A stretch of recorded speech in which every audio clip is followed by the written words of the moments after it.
Mr. P. The P is for patience. I got none other than my guy, Curtis Woodruff, at Woodruff Kurt. Is that it? .com. On IG? Oh, IG? Oh, Curtis Woodruff. Yeah, I got the Yeah. 767. Yeah, there you go. At Curt Woodruff 767. All right. We are doing economics. We are doing our GED prep. We are getting this man prep for the social studies module of the GED. We're going to have him prepped and ready by when, Kurt? A couple weeks, I hope. Come on. That's right.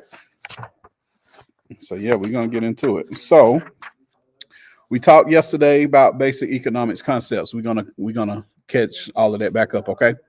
All right, cool. First of all, capital. Capital is a term for things that can produce income. Most people think what when they think capital?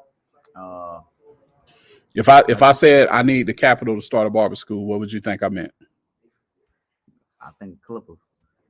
Even before that? Oh, before that? Money. Yeah. Money. Most people think capital is money, but capital is more than that. Okay. Money can be capital, but capital can be anything that produces income, right? Money can be capital. Equipment can be capital. Land can be capital. Buildings can be capital. Credit can be capital. And once you start to understand that, you start to understand, okay, so that's when you hear people talk about, oh, well, no money down for this, no money down for that. Hey, Kiesha, right? Because that's not the only form of capital that you may have, right? That's a lot of times you might even think about things like collateral, stuff like that, right? Because anything that produces income can be capital. For us as barbers, as part of your homework assignment, identify something that can be capital for us as barbers. Clippers. That's shears, right. Shears. Trimmers. Yeah. That's right. Have something to sit, somewhere to sit. That's right. Know-how. Yeah.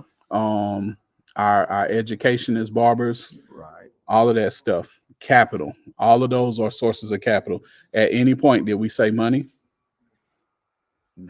Nope, we didn't say money because capital can be anything that produces income. So your knowledge is capital. The more knowledge that you attain, the more capital that you have, right? Like we talked about, credit can be capital. If you were a mechanic, what could be capital?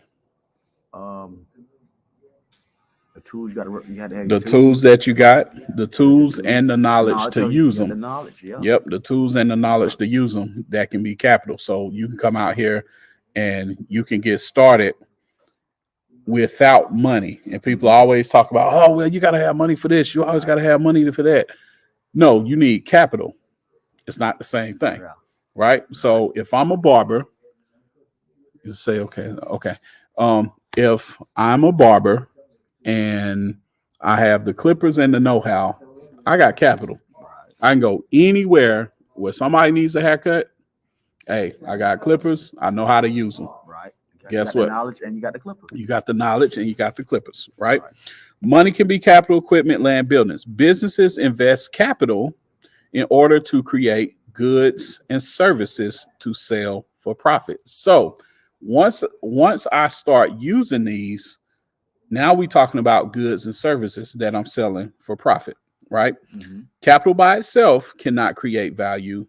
It's labor, which is the work of human beings that transforms capital and materials into goods and services that can be sold. Right? Okay, so when we think of goods and services, give me something that you might think about. My time. That's right. I think about my time. Okay. My like you said, your know-how. Yeah, my know-how. Your know-how and your clippers and your time and your execution of those. Right. So your goods and services is the haircut. Right. So that's more under the services. But as far as the goods could be like, say if you were selling retail at a barbershop or at a barber school, right? So say if we had shampoo, conditioner, stuff like that, those count as goods. right? Services is the haircut that we doing, the shampoo that we give them, the conditioning treatment, right? So that's basically what goods and services are. But you got the gist of it, right? But it's the labor, the work of human beings transforms capital and materials into goods and services that can be sold. All right, cool. A business that makes computers must make capital investments to build the factory, install the equipment for production. What do you think of when you say production? When I say production, what do you think of? I think about, and I mean, well, go ahead. I'm sorry. I think about production. I think about it's a time limit. You got to get much as out like production. You know, like for me, like my job, I work in production. That's right. And what does that mean for you? It's a certain amount that you got to get out. Like right. Yeah. So you got a time frame of getting things built. Yeah. Right. Okay. The business must hire workers and managers to run the plant, right? Right. And to use the equipment. Right. The business must also buy the materials and parts to build the computers. Or well, at your job, what do y'all make? We make bread. Okay, so we'll just do it with that example, right? So the business must buy the materials and parts to make the bread. The materials and the parts that make the bread are producer goods, while the finished bread, which is ready to sell in the grocery store, are consumer goods. Okay, so producer goods are the goods that it takes to make the product. Consumer goods is the product itself once it's ready to sell. So once the bread is completed and it's cut how it needs to be cut and it's packaged and it's ready to go to the stores, those are the consumer goods. The producer goods is the dough that goes into it, the water that goes into it, whatever, the oil, all that stuff. But not only that, the things that need to be purchased to make the machines that make the bread. Right. Those are producer goods. All of those are producer goods. Remember how we was talking about me, you, and Mike was talking about the example with the water bottle. Okay, so the water itself, it was the consumer good. The producer good was the bottle, the packaging that needed to be made, the cap that needed to be made. The shape of it that needed to be made, all of that stuff that went into producing that consumer good are producer goods. Okay, so if we're talking about barbering, give me an example of a producer good. Give me an example of a consumer good. A producer good is in barbering, like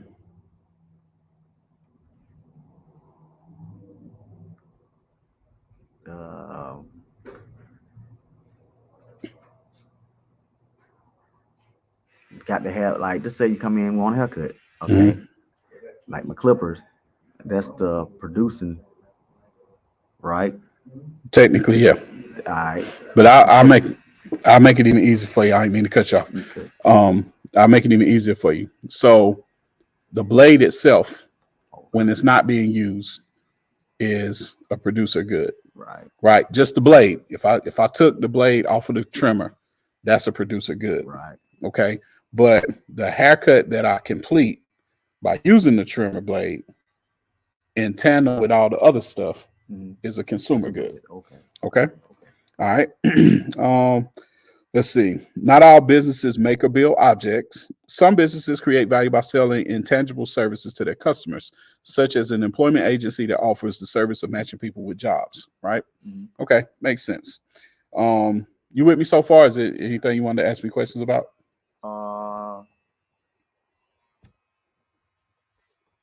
Nah. Okay. Markets are established routines and networks for selling and buying goods and services. Producers markets for producer goods. You have retail and wholesale markets for consumer goods. Okay. So what would you say your definition of retail and wholesale markets would be? Wholesale is like big bundle. I can buy a big bundle. That's right. That's right. It's not like a wholesale because it's whole. That's right. Like a pallet, right? Like a pallet. Yeah, like a pallet. So with the bread example, that's what I should have asked you. So with the bread example, give me retail versus wholesale. Okay, wholesale. We have, just say we have a pallet of bread. Yep. When we take it to a store, Mm-hmm. take it to the store, and that's like, just say like Walmart. Yeah. You know, and that's what make it, you know what I'm saying, it spreads out, they make it retail. Right. Okay. So when you're selling the bread per loaf, that's the retail? Yeah, that's retail. Okay. Okay. So the pallet of the bread is wholesale. Wholesale, yeah. And the loaf is retail. Yeah. Gotcha. All right, cool. Where we? Goods and services are distributed through markets so that they can be consumed where they are wanted. Through the market system, sellers and buyers negotiate prices and contracts. They compete for the best terms possible in that market. For example, computer manufacturer might enter the consumer electronics market, competing with other manufacturers to sell its goods at a fair price to retailers. The retailers negotiate contracts specifying how many computers they are willing to buy and distribute to consumers through their stores or catalogs. All right, so let's talk about the market. If we're talking about bread, what market would you say bread is in?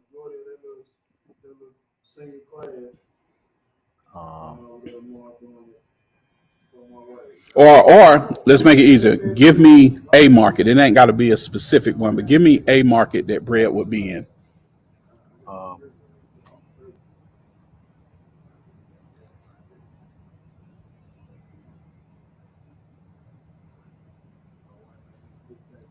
Who does your company sell the bread to?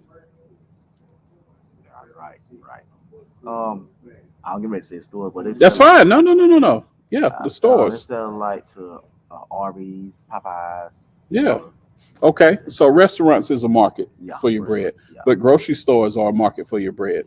Bakeries, they're a market for your bread. I mean, if somebody was having an event where they needed your bread, that's a market. So basically, food, like food period, as a market, that counts as a market. You know what I'm saying?